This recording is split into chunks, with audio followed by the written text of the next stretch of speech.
friends, I am at Harvestland in Pawhuska picking up my online order. So they switched it up. It's so cool.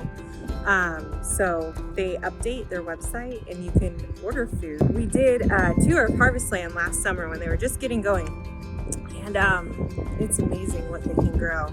So it is the end of March in zone 6B, so there's still a lot of stuff that we can't grow, like tomatoes and eggplants and stuff like that, but they can.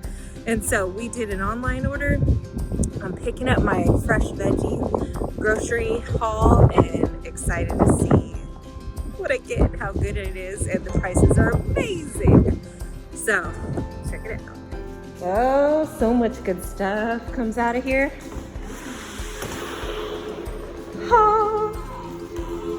Oh my gosh. We've got 3 bags for you. Okay. Oh my gosh. Cool. Oh, thank you so much. Have a lot of people been getting it? Yeah, we've actually had, today was a good day, and I think it's because they updated it with the potatoes and everything today. So yeah, it's been. Oh my gosh, I'm so excited.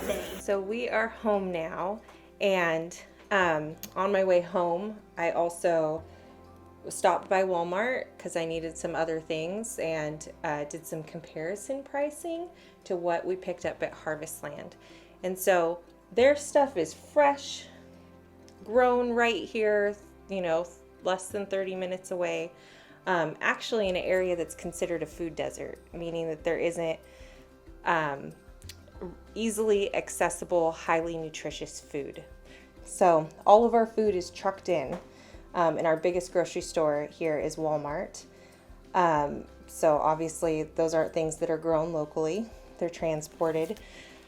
Anyways, so this is the stuff from Harvestland, and it's amazing that the Osage Nation not only is growing and producing this food for food sovereignty for their people, but they're also opening it up to the community so other people can go there and by ordering online or doing one of their farmers markets that they have pop up. But their online store for purchasing food is super easy. Like, just go, pick out what you want, how much. They send you an email receipt and it's ready to pick up the same day. So my husband placed this order around 2 and I picked it up after 5 o'clock on my way home. Anyway, so I wanted to talk prices because as costs go up and access is limited and even gas costs more, what you spend on food that's fueling your bodies is really important. And it's really important to us, and I think it is to a lot of people. And we want to build community that shares food security. And so that's a big deal. And so we're really thankful the Osage Nation has opened this up to people that aren't Native American, and it just shows how beautiful they are as people, and we're going to keep buying and supporting them as well. But here's the real deal in the costs, okay? So there's 3 kinds of tomatoes here. We have yellow slicer tomato, Tasmanian chocolate tomatoes, and the red slicer tomato. That's more of like these ones. Okay, the only reason I have these tomatoes separate is because my other groceries from Walmart fell on them and smushed them.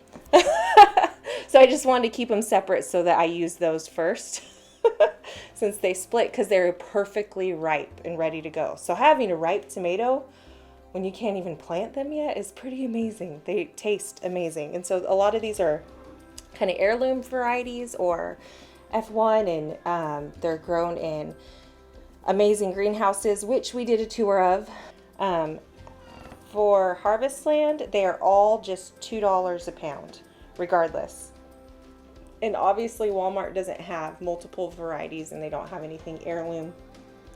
So the closest thing I could find would be their just regular organic slicer tomatoes, and those are $2.46 a pound. So Harvestlands are cheaper, they're local, they're fresh, you know, they're available. So that's totally worth it for me. They taste really different. So that's Harvestland wins that. And then for the Yukon Gold potatoes, Ta-da! Those are $2 a pound at Harvestland, but they were cheaper at Walmart. So they sold theirs in 3-pound bags. So breaking down the cost to the same size, they would have been, that's our cat going nuts, $3.25 for the same amount of what we spent $4 on.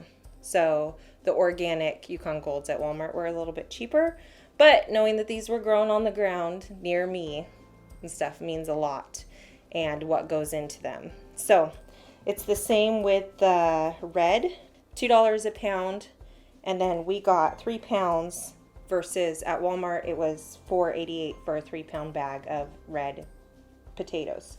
The basil is pretty crazy actually, because this at Harvestland was $2 an ounce.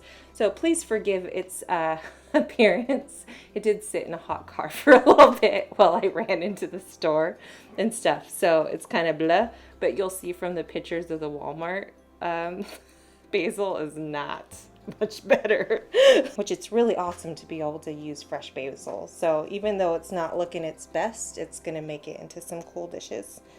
The bull's blood beets. So this was like huge savings, even though they're small. Those were $1 a pound. We got 4 pounds. If we were buying them, $4 for all of these beets. If we were buying them at Walmart, they would have been $9.76 for 4 pounds of beets. The difference is that they also would have had the greens on them, which is something that I do like to be able to have and utilized. But anyways, it's still a great deal for beets, especially a little bit early.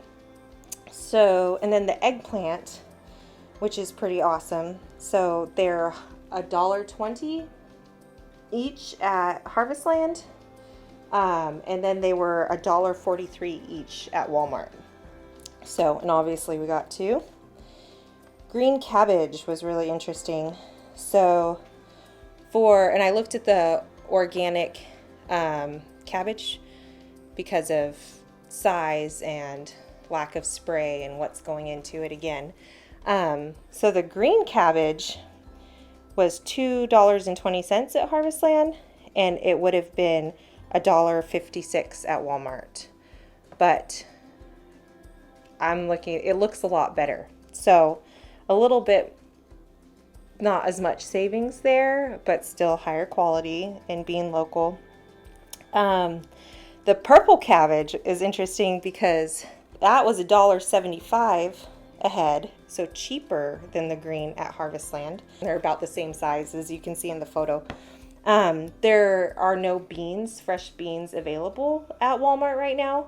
So, and these were awesome because they were 90 cents a bunch, and we got 5 bunches, and it's just, so it's kind of nice early beans we'll be cooking up. So this was $4.50 total. And there wasn't any fresh beans available. So having the availability as well is really cool. Anyway, so this is what we got. You can see our Harvestland tour from last summer of what they're doing, what their vision is, what they're going to keep doing. And it's just really cool that they made this available to other people in the community and what they're continuing to do for the Osage Nation and tribe, seeking just food sovereignty and even sharing that food security with the rest of us in Oklahoma.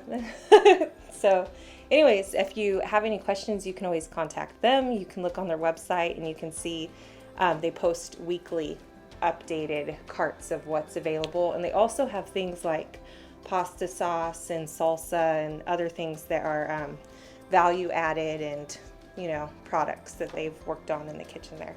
But I'm really happy with our pickup. I spent $49.19 on all of this, which is a really good deal for where we're at.